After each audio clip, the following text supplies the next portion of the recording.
Welcome back, Tenno. I'm on day 22 of playing Warframe for the very first time, and I've now completed the much anticipated mission, the New War. You can see any of my past live streams over on my main channel. Just go to my Myelin Games channel, click on the live tab, and you can go find it. It's day 14 and day 15 to watch when I played the New War. But today I wanted to do a bit more of a curated opinion of the New War and my experience with it as a new player, what I really liked, why I think it's probably a masterclass in how to deliver a story, how to get a player involved in telling a story, what things, and also some criticisms, what things confused me, and some of the struggles I had as a new player understanding what the heck was going on. But overall, incredibly impressive. Try to remember back to when you first played it, when you first got into Warframe, and what made sense, what didn't make sense, and what you enjoyed about it, and what you didn't enjoy about it. This will be a fun video. Okay, starting from the top, we are thrown into a full-scale invasion by the sentient forces, and they really drive home the danger of this threat by letting you play as your other enemies. Starting off with Cull 175 of the Grineer. This is such a fantastic way to just demonstrate how dangerous this sentient force is, because you get to see it from the perspective of your enemies. Like, all of a sudden, when the Tenno aren't fighting the Grineer or the Corpus, like, we're all focused on this central threat. And I think that's a really clever way to get you involved. They didn't have to go this hard. They could have done a cutscene. They could have just had you read about it. I mean, they would have done a cutscene at least. They could have left out the cutscene. Yeah, big bad forces inbound, you know, terrorizing this system. Go do your thing. No, they went above and beyond that and let you play as your previous enemies. Well, I guess they're still your enemies. Play as the Grineer, play as Cull 175, new HUD, new weapons, just to tell that story, just to give you the feeling of the scale of this invasion. I really like how that is also driven home by Cull's like desperation towards the end of his mission, where he's ready to like sacrifice himself to you know, win a battle. I think the only thing that confused me with this like sentient invasion is, like, you know, Ballast is pictured on the quest mission, but we see a lot of error in the opening scenes as well. I mean, and Ballast too. So I honestly didn't really understand the relationship between Error, who is a sentient, the son of Hunhao, and Ballast, who's an Orokin, right? Like, as a new player, like, I hadn't really cemented that relationship in my head. Like, why is Ballast the leader of this army? Why is Error working for Ballast, kind of deal? Overall, though, I think this is what Digital Extremes does really well, is you get the broad strokes. As a new player, understand the broad stroke, which is like, this is an invasion. It's going to mess everyone up. Everyone band together and fight back. I understand that. And they do that really well by letting you play as Cull. And, of course, that would have been enough, to be honest. But you don't just play as a Grineer. You then go on to play as, what's his name? For the Corpus. Viso? And so when you see Viso's name like splash across the screen, you're like, okay, they're doing this. They're going to show us another perspective of this invasion. This time, we're going to see the Corpus's perspective rather than Grineer. And once again, new HUD plays completely different from the Grineer. Like, you're more about controlling these robots. Are they mowers? Mowers that you control as you move around. And the little laser was really good. It felt like Star Wars. It felt like a better Star Wars, to be honest. It felt like a good Star Wars game.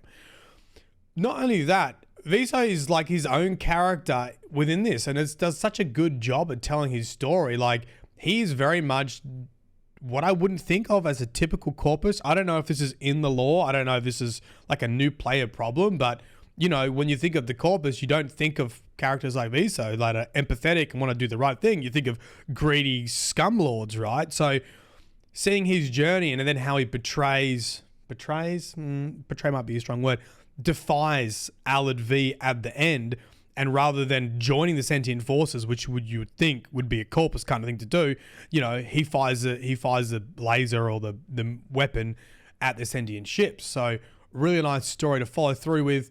Different HUD, different gameplay style. Once again, just really telling the story of how epic this invasion is. That's the main point of these little mini stories from the enemy's perspective. We also got the Jackal fight when you're playing as Viso. I think there mixed opinions about this fight, because I was trying to read up online about what people thought about this at the time. Personally, I love the fights. I think, because I did watch the footage back, that I got the mechanics pretty quickly. I understood what I needed to do, but executing it was a little bit clunky, and there was some moments of getting frustrated. But overall, I really like the mechanic of the Jackal fight. You have to let me know how you went in it and what your memories are of the Jackal fight. But yeah, I definitely didn't get super frustrated with it. Now I'm thinking, did I? I don't think I did. And I have a fond memory of it. Other notes, the skybox is always fantastic. I didn't really think another game would come along that would rival Bungie's skyboxes, but man, there's some really nice skyboxes in this game, especially when you start getting up towards the front of the ship and you can see the sentient fleet there, and you defy Alad V's orders and fighter missiles. Then you think, what are we going to do then? You have one of probably the most seamless transitions in video game history, where you go from VSO back to your Warframe in a railjack as you fly together. Really significant, because it shows the unity of the Grineer, the Corpus, and the Tenno in fighting back against this threat. And that's nice, because you hadn't really had them all come together yet, but this single transition does that. This shows the unity between the Grineer, the Corpus, and the Tenno to fight back the sentient threat, which just really excels like how big of an issue this invasion is, right? Very, very nice. Claps in chat. The Railjack is such a great system because it makes you, the player, a real active participant in the storytelling. You know, you're not just... You always get sci-fi games without space battles. Do you know what I mean? You have to just watch cutscenes of everyone else having a space battle, and you probably have a spaceship, but you're never in it, and you never get to fly around, you never get to shoot it. The Railjack is so nice to just put you in that moment as you collapse on this sentient force, and you try to reach ballast and error to stop whatever's happening. So really, really like that as a transitional moment before you then launch Teshin aboard the ship.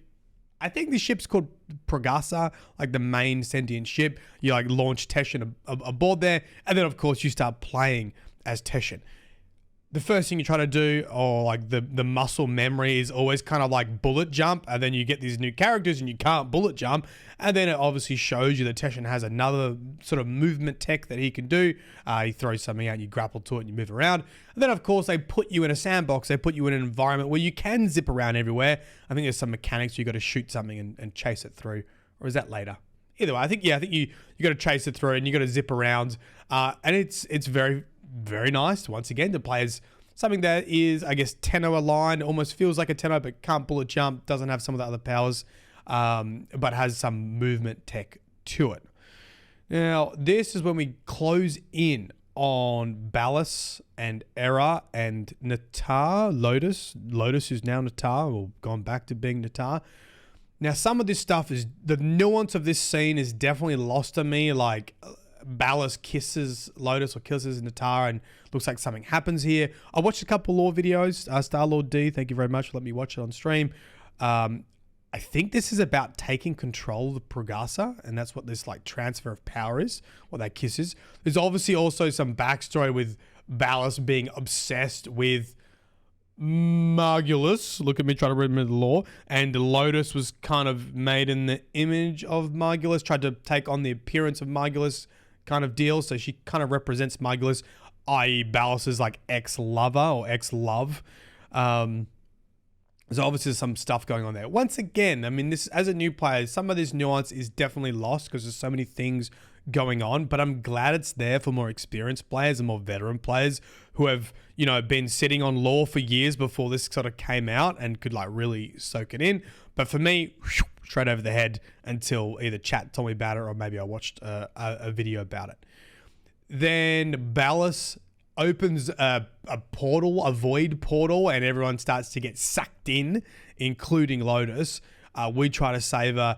She gets the arm cut off. And these are all significant things that I was trying to absorb at the time, but maybe didn't quite get. She gets her arm chopped off, goes through after we do this epic save coming out of our suit. There's just so much stuff going on. Anyway, we take a knife to the chest and then go through the portal too. Ballast wins. Really, really cool. I like stories that like, yeah, you know what? You lost. You failed. And you get this like montage of like all the planets basically falling to Ballast. You're like, oh, we just lost. Such a strong build up. And then also to lose it is really, really nice to begin the new war. And then you don't really know what's happening. You get kind of this time jump, what you think is a time jump, and you're playing as some sort of mysterious hooded figure. So this mysterious person is referred to as the Drifter, and it plays once again plays completely different from playing as a Warframe. All of a sudden, Warframe's like a stealth game, and a pretty good stealth game. I was like, this is kind of like the Star Wars game that I'd like. The sound effects, the little laser hand cannon you got, the little reload mechanic on it to get a little bit more powerful. You have like a scanning thing on your radar. I was like, this is kind of good. I'm enjoying this. And the striking thing is, it's like the complete opposite of normal Warframe gameplay. Like normal Warframe gameplay is like, gotta go fast, gotta go quick, kill everything. Oh, actually, not even kill everything. Run past everything, get to the loot. And this is like kind of a quite enjoyable stealth game, really, that they added to it. You encounter these prisoners with some sort of mask on their face. Once again, you understand the broad strokes of what's going on as a inexperienced player. It's like, okay, this thing is controlling them, and this is some implementation by Ballast to control the populace, and you can start freeing people and removing their masks, and the person's there, right?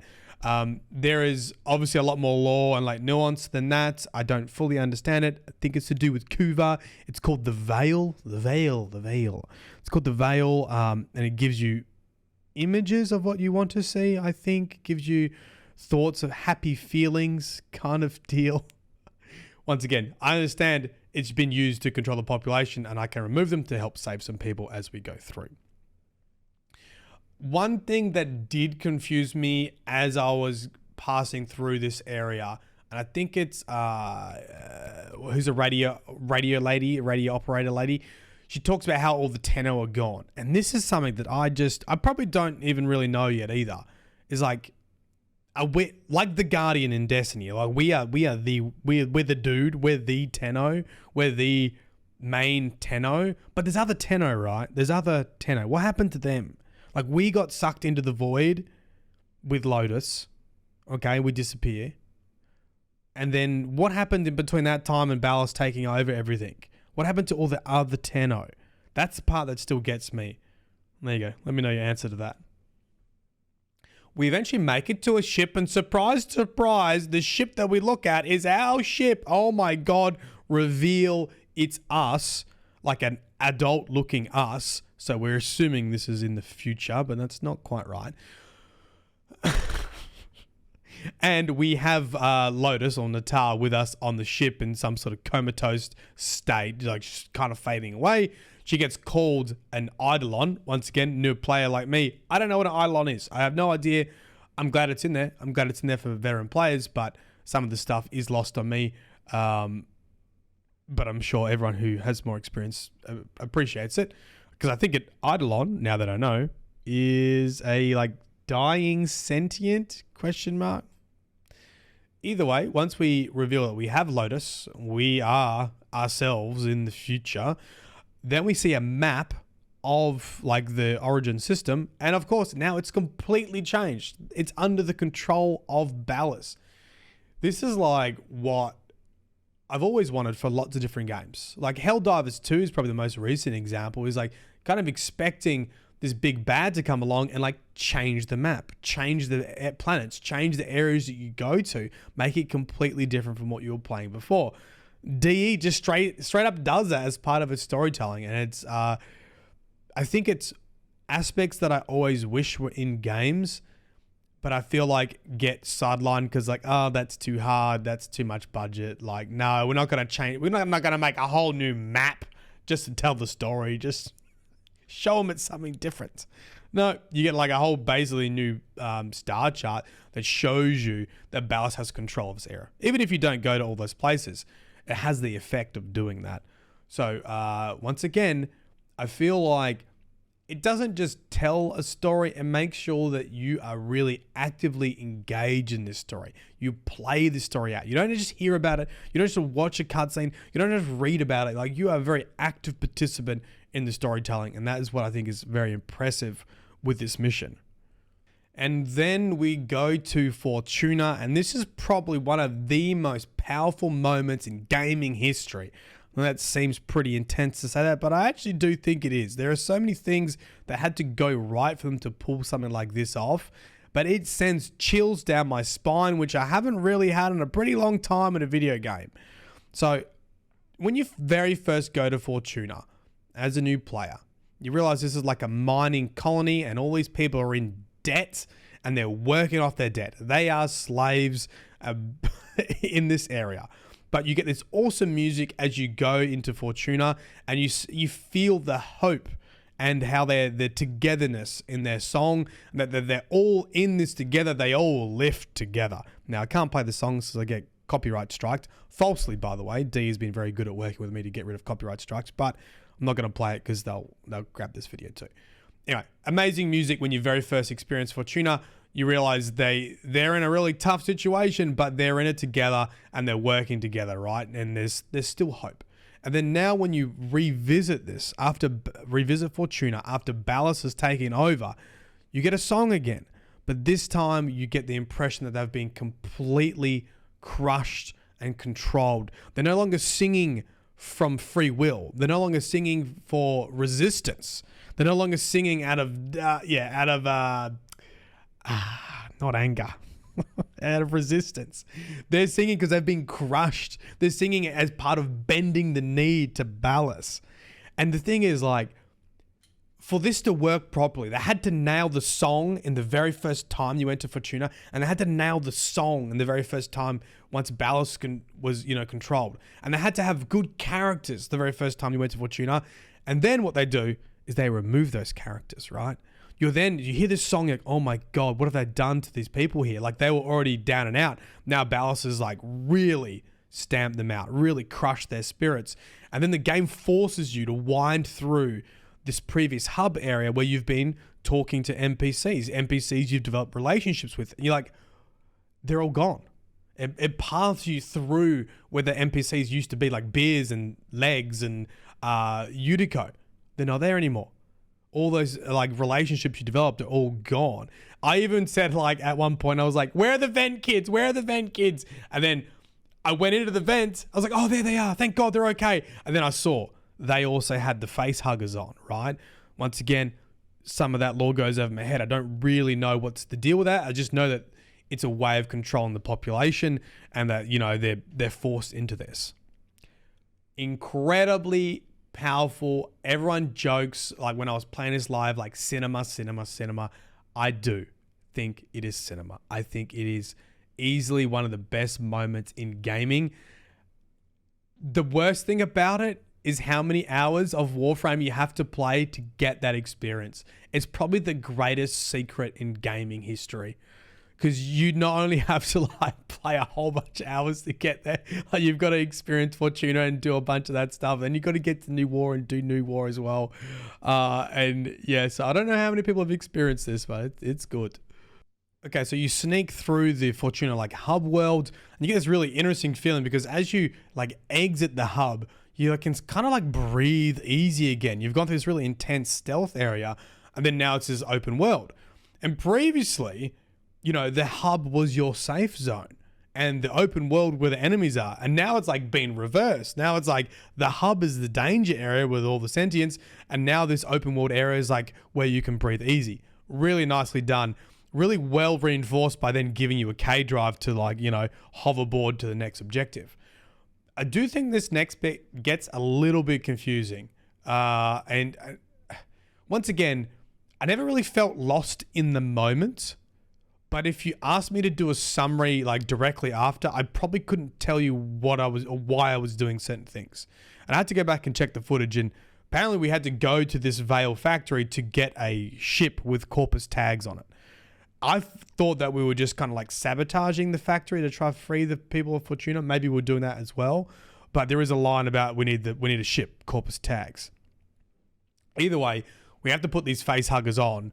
They give us visions of the veil. There is the veil. And I had to watch a video about these. There was a back and forth between like Ballas and Lotus. Once again, they went over my head. Once again, not a complaint. I think it's great that it's there for veteran players who know the lore. But as a new player, it didn't make much sense to me at the time. I just knew that these were a bad thing, for the population. But for whatever reason, didn't quite affect me. We go through there, and I think what they were doing in this storytelling part, and I think this is why I got confused, and it's only until I watched the video back, is the Drifter has a plan, but doesn't necessarily verbalize that plan. And doesn't tell you, doesn't break the fourth wall, so to speak, or talk to anyone about the plan, which I see why that's kind of useful, because it's trying to reinforce, she's like this lone person with this massive mission. She can't really trust anyone, so she's not going to tell anyone what she's doing. But didn't really even... Ordis knows, but doesn't say it out loud. Anyway, it is eventually revealed she's trying to get to Hunhao, Lotus's dad, a sentient, for a strategy to bring Lotus back to life, right? So you got to go to the Veil Factory, you got to get the Corpus ship, which will then take us to a location where Hunhao is. We obviously need the Corpus ship to do that. And then, say, yo, Hunhao, we're going to try and get Lotus back. Can we have some help? I'll be real. I am confused by the relationships here. Like, I know the family trees, as in like Hunhao is like Lotus's dad and the dad of Era, and he's a sentient, but also I don't really understand why Hunhao wouldn't work with Ballas and Era, why Hunhao is someone we would want to approach to bring Lotus back. Once again, though, in general, I understand, like, we're going to enemy of my enemy, which is what the mission is called, to try to get information about how to bring Lotus back to life, essentially, as she sort of fades out. She's an eidolon. And we get told about Archons, and then if we can kill an Archon, we can get this, like, crystal thing. We kill enough of them, we can bring them to Lotus and bring it back to life, okay? I think... I like what they were trying to do. I think, being this spy and stealth mission and not necessarily reveal the plan straight away, but I definitely got lost as a new player, and I definitely felt like I didn't understand sort of some of these more relationships between characters and why we might be seeking help from Hunhao. Cool. The other thing I think that then goes into, because now it just starts to get really crazy, is we start getting flashbacks. And I swear to God, it feels like a dream. Like, in the moment, everything makes sense, but if you try to think back to like how you got here, you can't quite remember. The game does jump all over the place, and I think that's very intentional. I think it's a technique they wanted to use because it tries to mimic these flashbacks and also really important concepts, eternalism, that's about to come up. It's kind of genius. It's also kind of super confusing, but I think it's one of those missions that gains more enjoyment the more you play it too, and you realize what they're actually doing. Okay, so the next section has us go backwards and forwards between the Zariman 10-0 incident, which is where the children aboard the spaceship have an accident, and this is like the origin story of becoming like a Tenno and gaining these powers from the void. So it takes us back before the incident, and it jumps backwards and forwards between that memory and also playing as the Drifter, hunting down the Archons to grab these crystals to restore Lotus. And this is what I mean, how it kind of feels like a dream, which I think is very intentional. Like, sometimes I'll be playing the game like, how did I get here again? I kind of know what I'm doing, but I don't know how I got here. Like in dreams, where you can't remember how, like, kind of makes sense, but you're like, wait, how did I get here? Oh, it's a dream. Anyway, really, really, once again, fantastic involvement of the player in the story and teaching you a key concept, eternalism. So you're on the Zariman 10-0, you're on the ship, and the incident hasn't happened yet, and your Acephalon is basically giving you a test. You have to pay attention because then you have like a little iPad thing and you have to take a test, and it's teaching you about one of the main components of like this story being eternalism.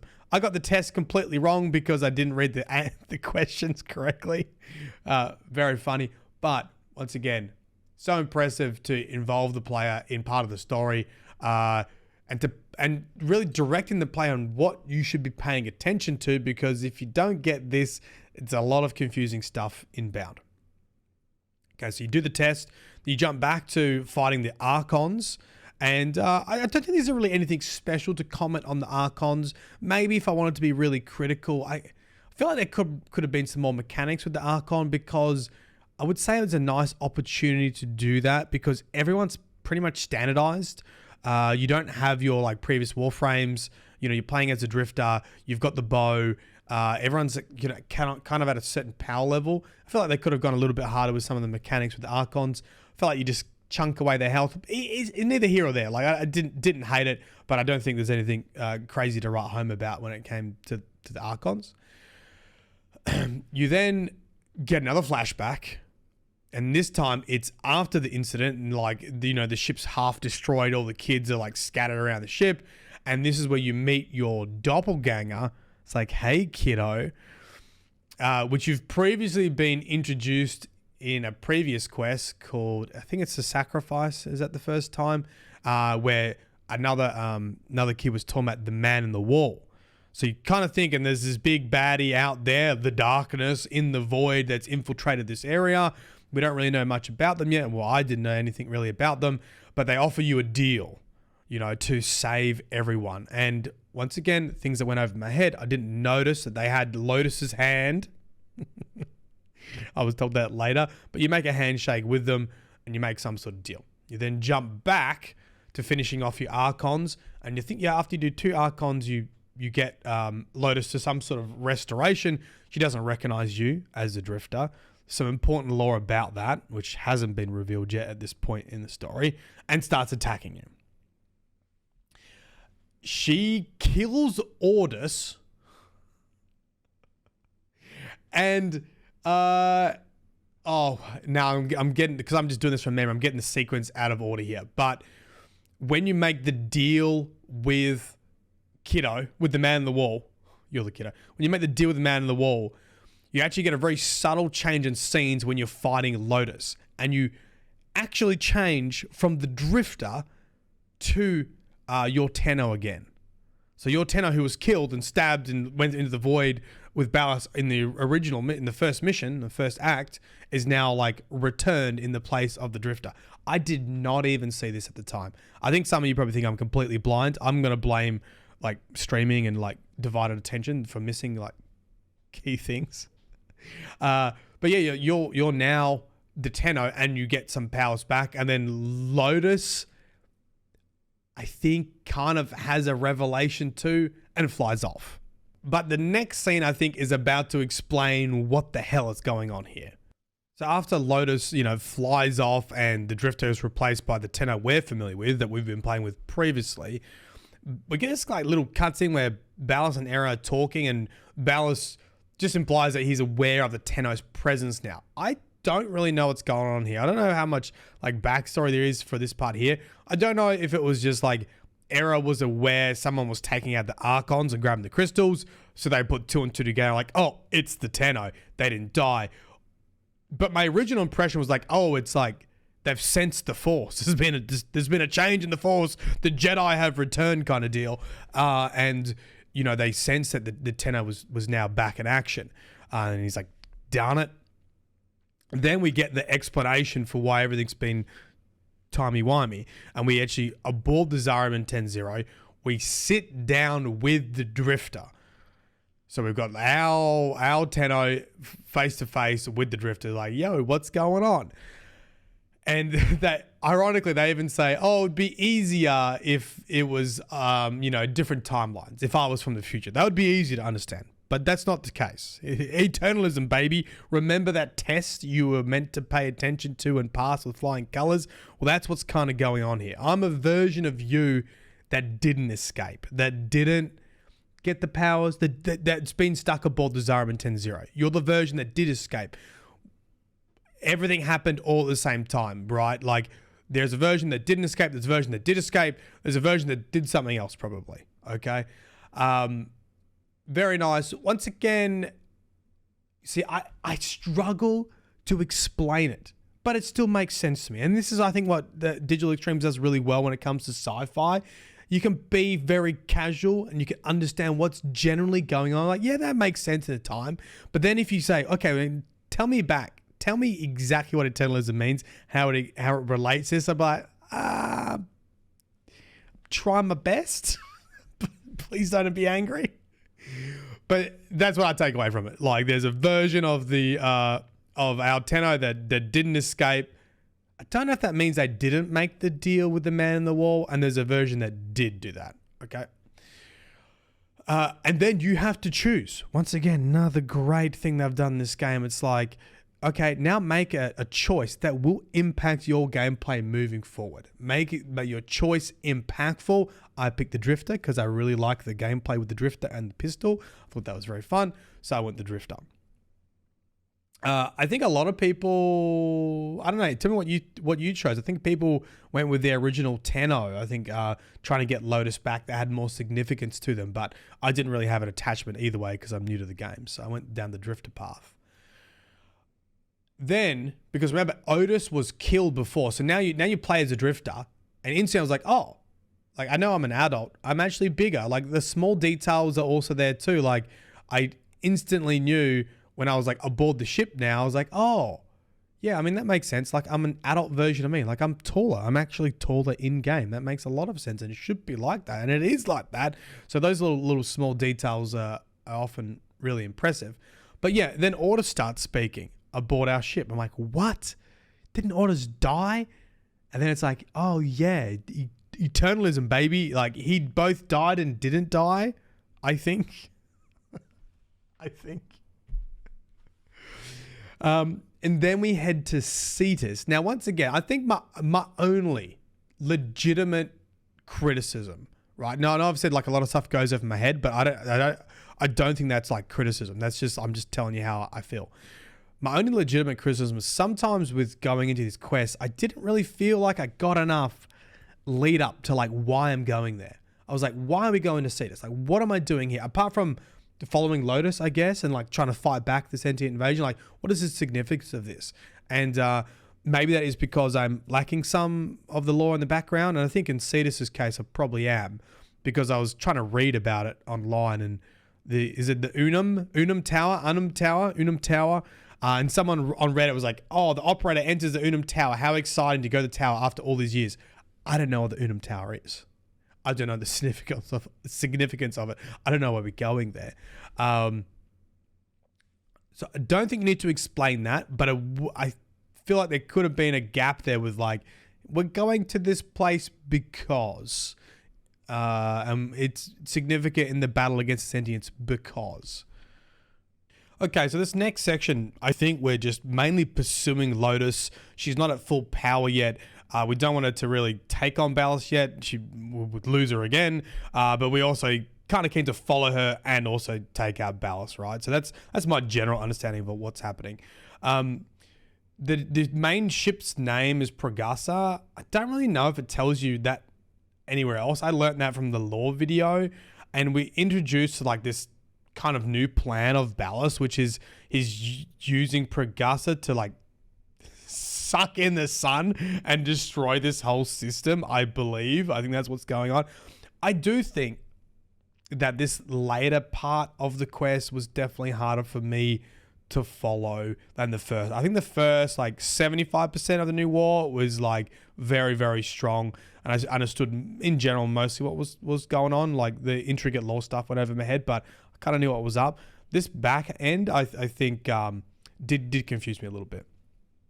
Anyway, we're now on the new mission of like, don't let Prograssa consume the sun and destroy our whole system. And as we get into our railjack, it starts to break apart, and we launch like a necromech assault, I think on Prograssa, which is cool. This is probably, I know I said this is the only issue I have. This is one of the things that I remember being audibly stunned by, is Era's turning point. Like, you launch on to the ship with the necromech, and Era's like, yeah, Ballast has gone too far. I thought that was probably a little bit quick for a character change for Era to be like, yep, I'm on your team now. Like, yeah, this is not the way kind of deal. I just feel like I needed a tiny bit more lead up for Era to like switch sides like that, I guess. So that would be nice. We then do the last Archon, get the last crystal to like fully restore Lotus so we can really confront Ballas and take him out, right? Now this part, I can't actually remember at the time how much I knew and how much I've absorbed since that time. But when we eventually do reach Ballas, I don't know how much I actually knew about Ballas's relationship with Lotus, who was like in the image of Margulis, and that kind of like love triangle, so to speak, before I got there. But you sort of get the gist when he gives her a kiss and talks about his love and stuff like that. Overall, though, Ballas is just such a good villain. I'm so sick of villains having this like sob backstory. He's just a right dog, and that's fun. It's fun having a bad villain that is just causing chaos for the sake of causing chaos. I do like that. During the boss fight, I did like the mechanics a lot. During the phase 2, I kind of did some of the mechanics by accident. People were literally screaming at me, I can't believe he's doing this by accident. I was getting Ballas to shoot those little things by accident behind me without really knowing how I was doing it. Either way, once we get through that and we get to another cutscene, we smack on a facesucker on Ballas, and that shows Lotus as Margulis, giving Ballas what he wanted to see, right? His love. And then gives him the kiss. He kisses her. And I think this is what gives the...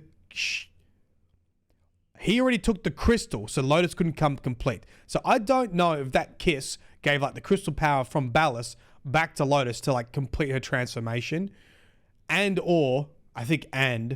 gave control of Prograssa back to Lotus, ? To then stop, the sun being destroyed, I think. Once again, I don't have too many issues with this being complicated. I think that's fine. And then the man in the wall appears. Missing a digit, which I did not see the first time. And I know that our railjack is powered by a thingy. And I think that ends the new war. Oh yes, and I forgot to say, you as the player get to decide whether Lotus is Lotus, Natar, or Margulis, which is once again really nice, giving control to the player and part of the story. So what are my overall thoughts about the new war in Warframe? I think what is really impressive is you get to play the story. You're an active participant in the story, which is really impressive for a loot and shooter. You're not just told about it. You don't just read about it. You're not just watching cutscenes. You are actually playing it. You play it through your enemies. You play it through the Drifter. You play it through the Tenno. You play it through Teshin. You play it through the Railjacks. You play it through goddamn quizzes and, aboard the Zariman 10-0 in flashbacks, okay? Overall, I think the broad strokes of the story are relatively easy to understand. There's a sentient invasion by Ballas and Era. You're trying to stop it, okay? I do think, like, the first half, the first 75% is definitely easier, and much more confusion towards the back half. I think the only thing that could help it along is sometimes I think there just need to be just a little bit more, like, linking dialogue for what you're doing. The Veiled Factory is a good one. I really need a ship right now with Corpus tags so I can go this place. At the same time, I also understand why I wasn't told, and I would easily concede this point. And someone's like, no, well, you're kind of a spy. You're on a spy mission. You don't want to be telling everyone what you're doing. Like, it doesn't make sense to do that. You need to work it out as you go. The game gets better. You play it more times. I would also agree with that. Fair. Of course, as a new player, I think a lot of the fine details of the lore are definitely missed. That's not a bad thing. That's something for me to work towards, to understand and to improve my enjoyment by playing it more. I definitely understand that I don't know how many years people had to wait for this quest, but you had digested a lot of the previous lore and you understood a lot more things than I did when I first played it. Overall, the boss mechanics and fights I thought were quite enjoyable. I think Ballas was great. I actually really liked the Jackal, even though maybe the execution was sometimes tough. I like the mechanic idea itself, and then like executing was a little bit clunky, but overall I did enjoy the boss fights. Like I said before, sometimes I felt like I was in a goddamn dream. I was like, who am I? What am I? How did I get here? What am I doing again? Very intentional, I think, as part of the storytelling. Improves probably the more times you play it and you understand what to look out for. So can't really criticize that. The timey-wiminess, but not really timey-wiminess of it, I kind of really love. It is complex. It is tough. I have a general understanding of Eternalism, I think. Enough to at least enjoy the story. Could I make you a proper lore video about it? No, I don't think so. Do I know enough to enjoy the story? Yeah, I think so. So that's great. The pacing of the stealth missions, super nice. Super enjoyable to have something completely different from the main game. I thought it was done incredibly well. It felt like a good Star Wars game, which I think is wicked. Changing the map and the environments as Ballas takes over the system, very, very nice. Actual see the impact and story on the world itself, beautiful. And of course, lastly, I think one of the most powerful storytelling elements I've ever played in a video game is Fortuna. You know, going to Fortuna originally, and the song and the music and the people and the characters and the vibes, and then going back after Ballas has taken control. Super, super powerful. Very, very impressive. Well done. There you go. How many years ago was New War released? That's my kind of pseudo review of the new war campaign in Warframe. Hope you enjoyed your time here. It's a pretty fun video to make. Like and comment would be greatly appreciated. If you can't leave a comment, usually leave the word New War. I'll see you live on stream on Twitch or on YouTube. Bye-bye.